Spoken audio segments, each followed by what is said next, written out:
അങ്ങനെ ഞാനും പോയി കനോക്കുന്ന് ഫ്ലവർ ഷോ കാണാൻ. ഇരുട്ടുന്നതിന് മുന്നേ പോയി കഴിഞ്ഞാൽ വലിയ തിരക്ക് കാണില്ലെന്ന് വിചാരിച്ചു പോയതാണ്. 6:30 ആയപ്പോഴെത്തി. എന്നാലും അപ്പോഴും നല്ല തിരക്ക് തന്നെ ഉണ്ടായിരുന്നു.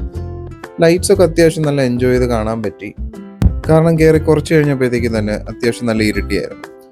എനിക്ക് അവിടെ ഏറ്റവും ഇഷ്ടപ്പെട്ട ഐറ്റം എന്ന് പറഞ്ഞാൽ ഈ ഡ്രാഗണിന്റെ ലൈറ്റിംഗ് ആണ്. അടിപൊളി സാധനമായിരുന്നു കേട്ടോ. ഒരു ചൈനീസ് ഫെസ്റ്റിവലിനൊക്കെ പോയ ഫീല് കിട്ടിയായിരുന്നു അത് കണ്ടപ്പോൾ.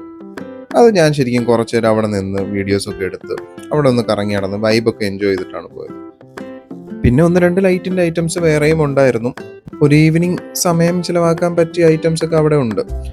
എന്തൊക്കെ പറഞ്ഞാലും ഒരു രക്ഷയില്ലാത്ത തിരക്കായിരുന്നു. ഈ ഇഗ്ലൂവിൻ്റെ ഒരു മോഡലിനകത്ത് കയറാനുള്ള തിരക്കാണത്. അതിനകത്ത് കയറാനും ഇറങ്ങാനും എല്ലാം ഒരേ വഴിയായതുകൊണ്ട് ഞാൻ പിന്നെ അതിൻ്റെ അടുത്തേക്ക് പോയി.